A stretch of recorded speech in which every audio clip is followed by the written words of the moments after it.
نحمده ونصلي على رسوله الكريم اما بعد۔ پچھلے کئی ہفتوں سے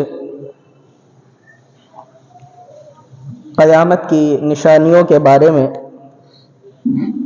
جو رسول اللہ صلی اللہ علیہ وسلم نے بیان فرمائی ان کے بارے میں بیان کیا جا رہا ہے۔ قیامت کی نشانیوں میں سے جو بڑی نشانی ہے ان میں سے پہلی نشانی امام مہدی رضی اللہ تعالیٰ عنہ کا ظہور ہے، اور دوسری نشانی دجال کا خروج ہے، یعنی دجال کا فتنہ ظاہر ہوگا۔ پچھلے ہفتے اسی کے متعلق بات کی گئی تھی کہ دجال کون ہے، اس کی طاقت اور پاور کیسی ہے، کیا اللہ تبارک و تعالی نے اس کو قوت عطا کی ہے، کیسے کیسے وہ کارنامے کرے گا۔ چنانچہ بتایا تھا کہ ایک آدمی کو جان سے مار دے گا اور پھر اس کو زندہ کر دے گا۔ دیکھنے والے لوگ سمجھیں گے یہ تو ایک خدا ہی کر سکتا ہے، یعنی مارنا اور مار کر پھر زندہ کرنا یہ تو خدا ہی کے قبضے میں ہے، تو بس لوگ اس کو خدا مان لیں گے۔ اسی طریقے سے روایات میں یہ بھی لکھا ہے کہ دجال ایک آدمی کے پاس آئے گا اور اس سے کہے گا کہ تم مجھے خدا مان لو۔ وہ آدمی کہے گا کہ تم تو خدا نہیں ہو، تمہیں کیسے خدا مانوں؟ دجال اس سے یہ کہے گا کہ اچھا تمہارے ماں باپ کا تو انتقال ہو گیا ہے، اگر میں ان کو زندہ کر کے تمہارے سامنے لے آؤں تو پھر کیا مجھ پر ایمان لے آؤ گے؟ وہ آدمی کہے گا کہ پھر تو کوئی شک ہی باقی نہیں رہے گا، میرے ماں باپ جو 10-20 سال پہلے مر گئے وہ اگر زندہ ہو کر میرے سامنے آ گئے تو پھر کیا شک باقی رہے گا، پھر تو تم خدا ہی ہو۔ بس اس کے بارے میں لکھا ہے، دجال کے بارے میں، کہ وہ اپنے شیطانوں کو، یعنی ہم نے بتایا تھا کہ سلیمان علیہ السلام کے زمانے میں یہ جو پیدا ہوا، جادوگری اس کو خوب آتی ہے اور جنات اس کے قبضے میں ہے، تو 2 جنات کو کہے گا کہ تم اس کے ماں باپ کی شکل بنا کر اس کے سامنے آؤ۔ بس وہ جنات اس آدمی کے ماں باپ کی شکل میں اس کے سامنے آئیں گے۔ اب 10 سال پہلے مرے ہوئے ماں باپ کو وہ آدمی اپنی آنکھوں سے دیکھے گا تو بس بڑا حیران ہوگا، ان کے پیروں میں گر جائے گا، ان سے لپٹ جائے گا، اور وہ جو 2 جنات ہوں گے وہ اس سے کہیں گے کہ بھائی یہ خدا ہے، خدا تمہارے سامنے آیا ہے، تم اس کو کیوں نہیں مانتے؟ بس وہ ان کی بات کو مان کر اس آدمی کو دجال کو خدا مان لے گا۔ بتانا یہ ہے کہ ایسی طاقت اور ایسی پاور اللہ تعالیٰ اس کو عطا فرمائیں گے کہ اس سے عجیب عجیب کارنامے کرے گا کہ اس کے کارناموں کو دیکھ کر لوگوں کو شک ہو جائے گا کہ یہی خدا ہے، اور کتنے لوگ اس پر ایمان بھی لے آئیں گے۔ یہ صرف اور صرف ہماری آزمائش کے لیے ہوگا، آزمائش کے لیے اللہ تبارک و تعالیٰ نے اس کو یہ طاقت عطا فرمائی ہے۔ رسول اللہ صلی اللہ علیہ وسلم نے فرمایا کہ دجال اپنے ہاتھ میں جنت اور دوزخ لیے گھومے گا، جو آدمی اس پر ایمان لے آئے گا اس کو وہ اپنی جنت میں داخل کر دے گا، اور جو اس پر ایمان نہیں لائے گا اس کو دہتی ہوئی آگ میں، جہنم میں داخل کر دے گا۔ لیکن رسول اللہ صلی اللہ علیہ وسلم نے ارشاد فرمایا کہ میں تمہیں یہ خبر دیتا ہوں، آپ نے فرمایا میں تمہیں یہ بات بتاتا ہوں کہ جو اس کی جنت ہے وہ اصل میں دوزخ ہے، اور جو اس کی دوزخ ہے وہ اصل میں جنت ہے، یعنی اس کے دھوکے میں مت آنا۔ وہ تمہیں دھوکہ دینے کی کوشش کرے گا لیکن اس کے دھوکے میں مت آنا، میری بات کو ماننا کہ اس کی جنت دوزخ ہے اور اس کی دوزخ اصل میں جنت ہے۔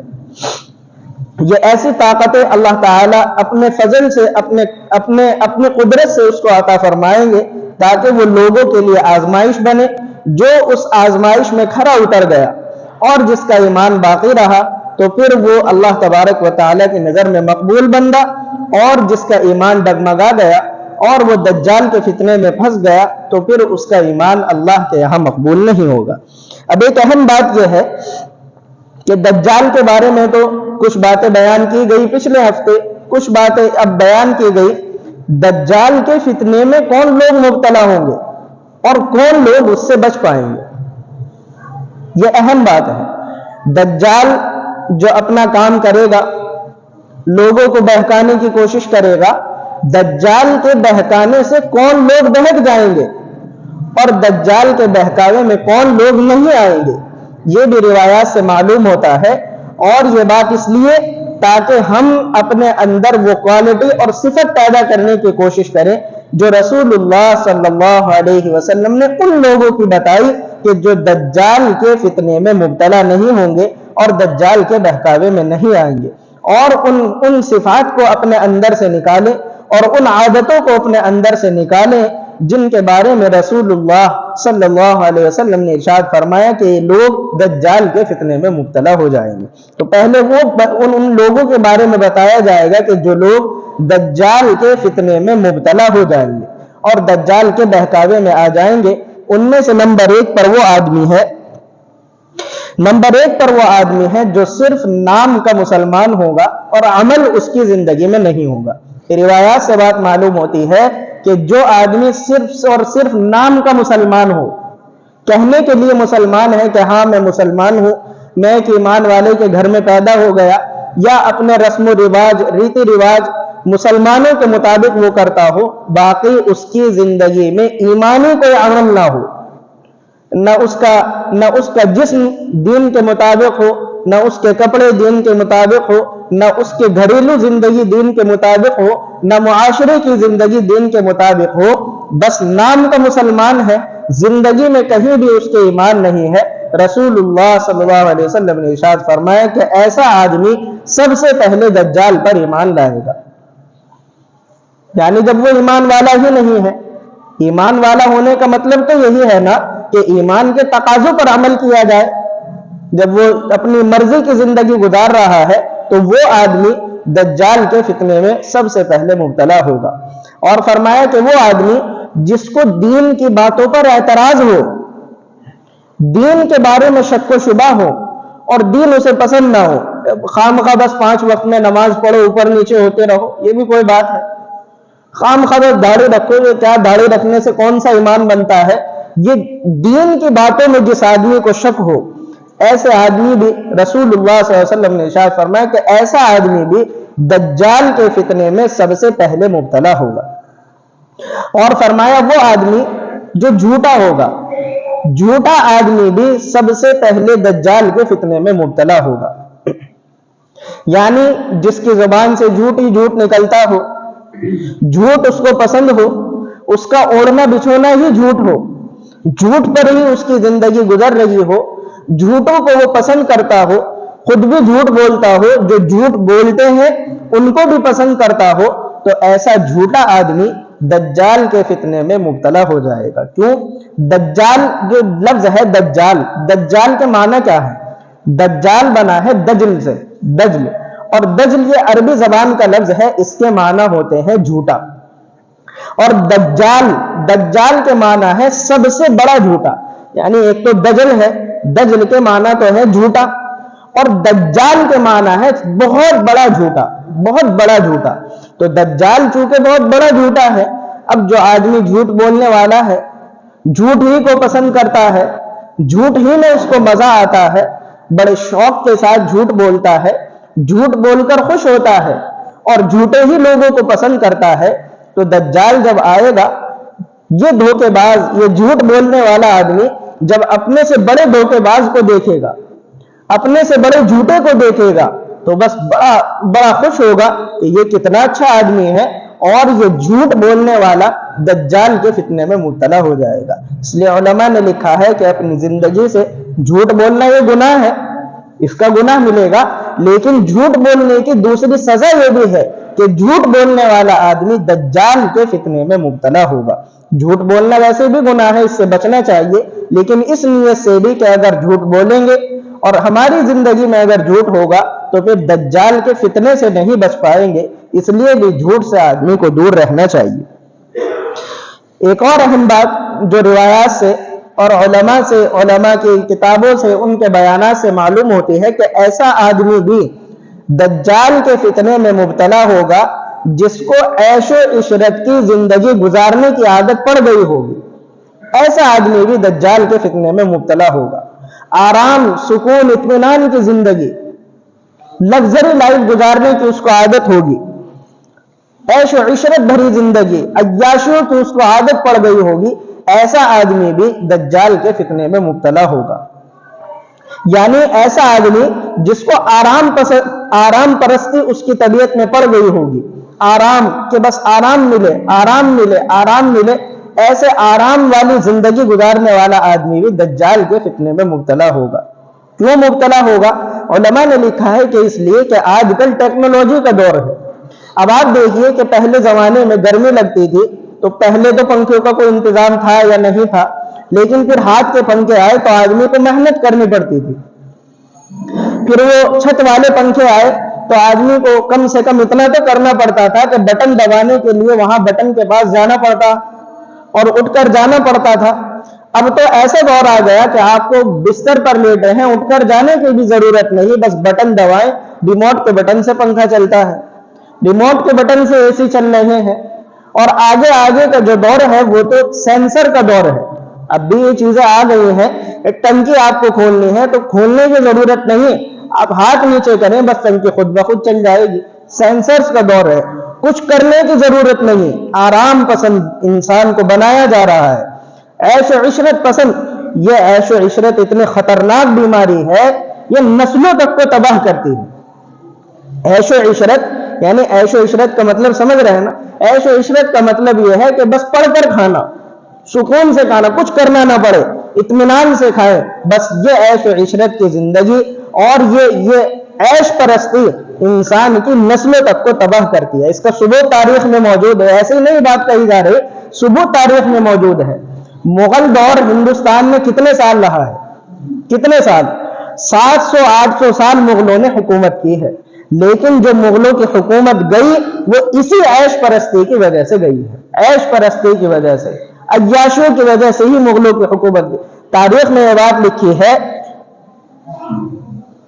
مغلوں کا جو باورچی تھا اس نے ایک کتاب لکھی ہے، اس کتاب میں یہ بات لکھی ہے کہ آخر زمانے میں جب انگریز مسلط ہو رہے تھے ہندوستان پر اور مغلوں کی حکومت یہاں سے اجڑ رہی تھی، اس وقت میں یعنی ایسا ماحول ہو کہ کسی کی حکومت اجڑ رہی ہو، اس کے ملک سے اسے بھگایا جا رہا ہو، ان کے عورتوں کی عزت خراب کی جا رہی ہو، ان کے خزانوں کو لوٹا جا رہا ہو، ایسے ماحول میں تو آدمی فکر مند ہوتا ہے۔ لیکن تاریخ میں یہ بات لکھی ہے کہ مغلوں کا ایسے وقت میں بھی یہ حال تھا کہ ان کے دسترخوان پر ایک وقت میں ایک دسترخوان پر 800 طرح کے کھانے ہوتے تھے، 800 طرح کے، سوچ بھی نہیں سکتا آدمی، اتنے عیش پرست ہو گئے تھے۔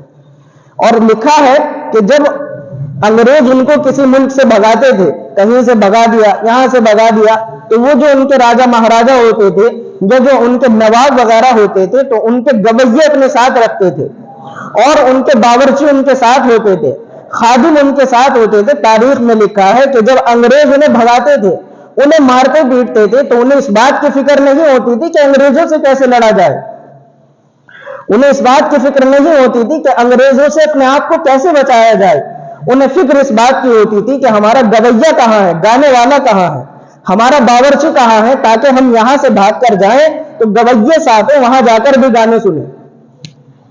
انہیں فکر اس بات کی ہوتی تھی کہ باورچی ساتھ ہو تو جہاں جائیں گے بھاگ کر، جہاں ہم بھاگ کر جائیں گے وہاں جا کر بھی ہمیں کھانے بنانے والا مل جائے گا، اس بات کی فکر ہوتی تھی اسی عیش پرستی میں۔ اور یہی وجہ ہے کہ آج مغلوں نے 800 سال حکومت کی، 700 سال حکومت کی، آج ان کی نسل کا بھی معلوم نہیں کہ کہاں ہے، زندہ ہے بھی یا نہیں، موجود بھی ہے یا نہیں، معلوم بھی نہیں ہے۔ کہ عیش پرستی اتنا خطرناک جرم ہے، اسی لیے علماء نے لکھا ہے کہ عیش پرست آدمی دجال کے فتنے میں مبتلا ہوگا۔ جسے عیش کیا، اب آپ دیکھیے کہ عام حالات یہ بن گئے ہیں کہ انٹرنیٹ عام سی بات ہے. پہلے 2G چلتا تھا، پھر 3G 4G ہوا اور اب 5G آ گیا. ایسی عادت پڑ گئی کہ اگر 5 دن نیٹ بند ہو جائے تو آدمی یہ سوچتا ہے کہ زندگی گزارنا ہی مشکل ہے. یہ تمام ٹیکنالوجی دجال کے ہاتھ میں ہوگی اور پھر دجال اپنی مرضی سے لوگوں کو ہاکے گا. یہی وجہ ہے کہ عیش پرست انسان دجال کے فتنے میں مبتلا ہوگا. یہ وہ لوگ ہیں جو دجال کے فتنے میں مبتلا ہوں گے. وہ کون لوگ جو دجال کے فتنے سے بچیں گے؟ ان کے بارے میں بھی رسول اللہ صلی اللہ علیہ وسلم نے بیان فرمایا کہ کون لوگ ہیں جو دجال کے فتنے سے محفوظ رہیں گے. سب سے پہلے تو آپ صلی اللہ علیہ وسلم نے ارشاد فرمایا کہ وہ لوگ جن کو دجال کا علم ہوگا کہ دجال کیسا ہے، وہ لوگ دجال سے بچ جائیں گے. یعنی پتہ ہوگا دجال کے بارے میں کہ یہ ایسا ہے، اس کی علامت اور نشانیاں یہ ہیں، تو ایسا آدمی دجال کے فتنے سے بچ جائے گا. اب کیسا ہے دجال؟ ہمیں جو عام طور سے یہ سکھایا جا رہا ہے، یہ پڑھایا جا رہا ہے اور یہ دکھایا جا رہا ہے کہ دجال کے ماتھے پر ایک آنکھ ہے اور اس کی ایک آنکھ دیکھتی ہے، وہ ایسا دجال ہے اور بڑا لمبا چوڑا ہے. یہ اس طرح کی تصویریں آج کل دجال کی عام ہو رہی ہے. حدیث میں کیا فرمایا رسول اللہ صلی اللہ علیہ وسلم نے؟ حدیث میں ارشاد فرمایا کہ دجال جو ہوگا بائیں آنکھ تو اس کی بالکل بند ہوگی، ختم ہوگی، اندھا ہوگا بائیں آنکھ سے. اس سے معلوم ہوا کہ دجال کی دونوں آنکھیں ہیں، ایک آنکھ نہیں کہ ایسے ماتھے پر.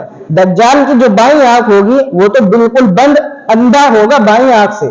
اور جو دائیں آنکھ ہوگی وہ ایسی جیسے انگور ہوتا ہے، آنکھ پر اگر رکھ دیا جائے تو وہ ذرا باہر کو نکلا ہوتا ہے، ایسے دائیں آنکھ اس کی باہر کو نکلی ہوگی. بائیں آنکھ سے تو بالکل اندھا ہوگا، اسے کچھ دیکھتا نہیں ہوگا، اور دائیں آنکھ سے ہلکا پھلکا تھوڑا بہت دیکھتا ہوگا. یہ ہے دجال. اس کی آنکھ کے بارے میں رسول اللہ صلی اللہ علیہ وسلم نے ارشاد فرمایا، اور فرمایا کہ اس کا قد بالکل چھوٹا ہوگا، چھوٹے قد کا ہوگا. اور رسول اللہ صلی اللہ علیہ وسلم نے ارشاد فرمایا کہ دجال کا حلیہ بالکل بگڑا ہوا ہوگا، اس کا منہ اچھا نہیں ہوگا، دانت بھی اچھے نہیں ہوں گے، بال بھی اچھے نہیں ہوں گے. اور آنکھ کے بارے میں تو آپ کو بتا ہی دیا ہے، یہ ایسا منحوس قسم کا ہوگا دجال. اور فرمایا رسول اللہ صلی اللہ علیہ وسلم نے کہ اس کے پیر بھی ایسے ہوں گے، یعنی عام لوگوں کے پیر ایسے سیدھے ہوتے ہیں، اس کے پیر ایسے ہوں گے، ایسے ٹیڑھے، یعنی اس کے چلنے میں بھی فرق ہوگا، ٹیڑھے پیر والا ہوگا دجال.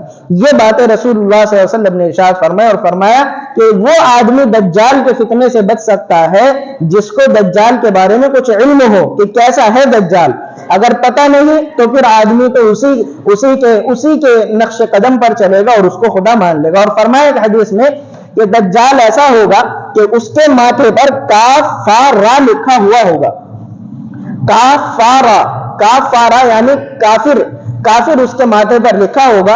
اور وہ نظر انہی آدمیوں کو آئے گا جن کا ایمان مضبوط ہوگا. یہ کاف فا را جو لکھا ہوا ہے کافر اس کے ماتھے پر، یہ انہی کو نظر آئے گا جن کا ایمان مضبوط ہوگا. تو اللہ تعالیٰ ان کو دجال کے فتنے سے بچائیں گے. اور ایک حدیث میں فرمایا کہ دجال کے فتنے سے وہ بچے گا. صحابہ نے پوچھا اللہ کے رسول ہم دجال کے فتنے سے کیسے بچ سکتے ہیں؟ فرمایا رسول اللہ صلی اللہ علیہ وسلم نے کہ دجال کے فتنے سے وہ آدمی بچے گا جو تسبیح پڑھتا ہوگا، تحمید کرتا ہوگا، تحلیل کرتا ہوگا اور تکبیر کرتا ہوگا. یہ 4 باتیں ارشاد فرمائی. تسبیح یعنی سبحان اللہ پڑھتا ہوگا، سبحان اللہ. تحمید یعنی الحمدللہ پڑھتا ہوگا، سبحان اللہ الحمدللہ. اور تحلیل لا الہ الا اللہ پڑھتا ہوگا. اور تکبیر اللہ اکبر پڑھتا ہوگا. یہ 4 کلمے جس آدمی کو پڑھنے کی عادت ہوگی وہ آدمی دجال کے فتنے سے محفوظ رہے گا. سبحان اللہ، الحمدللہ، لا الہ الا اللہ، اللہ اکبر. اور جب ہم تیسرا کلمہ پڑھتے ہیں تو یہ 4 باتیں اس میں موجود ہیں. تیسرا کلمہ تمجید، سبحان اللہ والحمدللہ ولا الہ الا اللہ واللہ اکبر. تو تیسرا کلمہ پڑھنے کی عادت ڈالیں. جو آدمی تیسرا کلمہ پڑھنے کا عادی ہوگا دجال کے فتنے سے محفوظ رہے گا. اور فرمایا رسول اللہ صلی اللہ علیہ وسلم نے کہ جو آدمی جمعے کے دن سورہ کہف کی تلاوت کرتا ہوگا وہ بھی دجال کے فتنے سے محفوظ رہے گا. بڑی مشہور سورت ہے، 15ویں پارے میں ہے سورہ کہف.